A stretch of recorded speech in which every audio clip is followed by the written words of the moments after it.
अनुपमा का काव्या और वनराज की जिंदगी में दखल क्या सही या गलत। नमस्कार दोस्तों, स्वागत है आपका आपके अपने चैनल हंग्री स्पिरिट्स में। हंग्री स्पिरिट्स देख रहे सारे दर्शकों का मैं अंजू शर्मा दिल से स्वागत करती हूँ। आज जो हमने देखा दोस्तों, उसमें सवाल ही खड़ा होता है और यह सवाल मेरा अकेली का नहीं होगा, आप सबका होगा और शायद जवाब भी हम सबके पास ही होगा।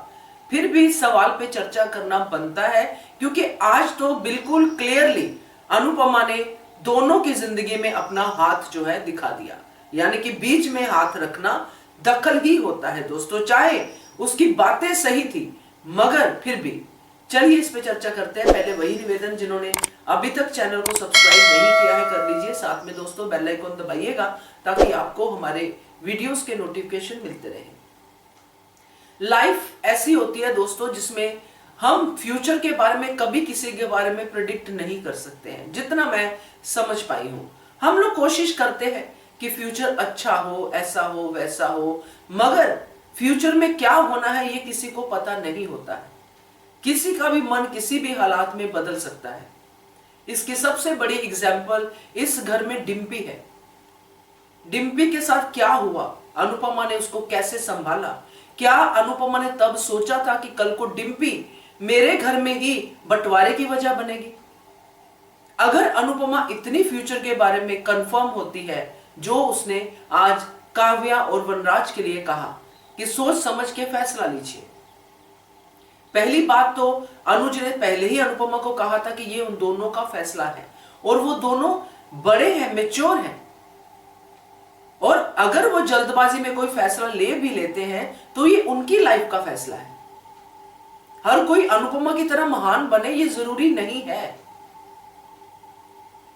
और अनुपमा ने वनराज के दिमाग में ये बात डाल दी।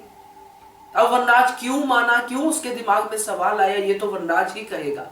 मगर जो हमने देखा, हमने सुना, उससे एक ही बात समझ में आई कि अनुपमा ने वनराज के दिमाग में वो डाउट डाल दिया कि कल को अगर वनराज को वो बच्चे के ऊपर सवाल आते हैं या काव्या से कोई झगड़ा होता है उसमें वो सवाल आते हैं तो ये अच्छा नहीं है। तो यहां पे लाइफ लॉन्ग गारंटी की बात हो रही है जो आज अनुपमा ने की। बात तो सही थी कि एक बच्चे का सवाल है, आप अगर जिंदगी भर इसको अपनाते हैं तभी हाँ कीजिए, बिल्कुल सही बात थी। ये कमिटमेंट की बात कर रही थी अनुपमा। मगर मुझे एक चीज समझ में नहीं आई कि जब अनुज अनुपमा को छोड़ के चला गया था, अनुज और अनुपमा में एक इतना बड़ा गैप पैदा हो गया था जिसमें कि माया से बोला हुआ जो सच था, जो माया के साथ जो हुआ वो अनुज ने नहीं बताया, अनुपमा ने कुछ बातें ऐसी की, जो भी हुआ हम सब जानते हैं, उसके विस्तार में नहीं जाएंगे। क्या अनुपमा ने ये बात सोची थी कि हमने जो 7 फेरे लिए थे उसमें जो कमिटमेंट्स की थी कि हम लोग एक दूसरे से कोई बात नहीं छुपाएंगे, क्या अनुपमा ने ये बात सोची थी कि अनुज मेरे से बात छुपाएंगे? क्या अनुपमा ने सोचा था कि ये जन्म जन्म का बंधन एक बार ऐसा होगा कि टूट ही जाएगा, क्योंकि टूट ही गया था। मैं समझती हूँ ये धारावाहिक है, धारावाहिक की डिमांड है, सब कुछ समझ में आता है, मगर जब आप एक धारावाहिक में एग्जाम्पल बन जाते हो तो ऐसा नहीं होता है कि आप एग्जाम्पल के से कुछ भी आप जो है बताएं। ये पोर्शन अच्छा था, अनुपमा की बातें भी अच्छी थी, अनुपमा ने जो कहा बिल्कुल सही था। ऐसे डिसीजन ऐसे जल्दबाजी में नहीं लेने चाहिए। मगर अगर हम धारावाहिक के हिसाब से सोचें, एक प्रोटैगनिस्ट के हिसाब से सोचें, तो उसका कोई राइट ही नहीं है इन हस्बैंड वाइफ के बीच में इंटरफेयर करने का। आज अगर वनराज काव्या को ले भी जाता है अंदर, काव्या के साथ जिंदगी बिताने की बात भी करता है, तो आगे जाके प्रॉब्लम्स भी आती हैं, तो उसमें क्या प्रॉब्लम है? क्या आज जो वनराज कर रहा है, जैसे आज उसने कमिटमेंट किया, फिर अगले 2-4 दिन के बाद झगड़ा हो गया, फिर से वो तानातनी हो गई, फिर से ताने हो गए, ये सब हो गए, तो क्या ये पहली बार हो रहा है शाह उसमें? क्या पहले ऐसा नहीं हुआ? वनराज और काव्या में पहले झगड़े नहीं हुए? अब ऐसा क्या हो जाएगा बच्चे के आने के बाद कि इनके झगड़े बंद हो जाए? या वो कमिटमेंट जो वनराज करने वाला है उसके ऊपर वो जो है ऐसा वनराज क्या कहते हैं हार्ड हार्टेड दिखाया है कि कल को बच्चे को ही कुछ सुनाने लग जाए? क्या कहना चाहती थी अनुपमा? अल्टीमेटली लड़ाई तो उसकी काव्या से ही होगी ना, जो अभी भी होती है।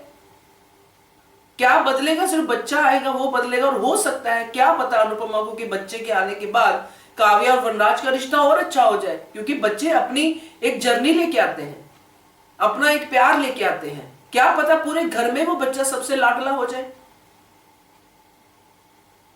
तो ये जो आज हुआ है दोस्तों, मेरे हिसाब से अनुपमा को यहां पे इंटरफेयर नहीं करना चाहिए। तो इतना सॉलिड, एक बार तो मुझे लगा कि कहीं अनुपमा के अंदर कोई जेलसी तो नहीं आ गई एकदम से, क्योंकि है तो इंसान ही, मगर फिर अपनी ही थॉट को मैंने डिनाई किया।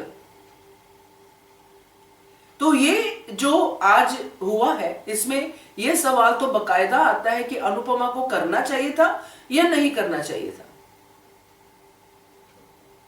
काव्या फिर उसी जगह खड़ी होगी जहां पे वो थी, सच भी स्वीकार किया, सब कुछ किया, मगर खड़ी फिर भी अकेली ही है काव्या। अनुपमा अपने घर ले जाएगी या जो भी करेगी, चाहे जहां भी ले जाए, मगर जब तक काव्या अपने पैरों पे स्टैंड नहीं होगी, काव्या की इंडिपेंडेंस शुरू नहीं होगी। वो बरखा अधिक जैसी नहीं है कि अनुपमा के टुकड़ों पे पलती रहे। काव्या ने अपनी एक इंडिपेंडेंट औरत की जर्नी दिखाई है, चाहे जैसी भी है। उसके अंदर काम करने का जोश है, उसके अंदर सब कुछ है। तो आज ये सवाल मेरे लिए नहीं, आपके लिए भी है, सबके लिए है। और मेरे हिसाब से अनुपमा को इंटरफेयर नहीं करना चाहिए था। ये एक इंडिविजुअल मैरिड कपल की लाइफ थी, उसमें इंटरफेयर नहीं करना चाहिए था। यहां पे कोई किसी पे जुल्म नहीं कर रहा। उनके बीच में एक ऐसा मुद्दा आया है दोनों के बीच में, जिसका फैसला ये दोनों ही लेंगे। कोई बाहर का नहीं होता है कहने वाला कि आप फिर से सोच लो, आप फिर से सोच लो। ये कोई कोर्ट नहीं है, ये कोई अदालत नहीं है। तो मैं तो यही कहना चाहती हूं, बाकी आप लोग भी बताइएगा आपकी क्या राय है इसके बारे में, कमेंट कीजिएगा। देखते रहिए channel Hungry Spirits. Thank you so much. Subscribe to our channel by clicking the subscribe button. Click the bell button and enjoy the latest uploads from our channel.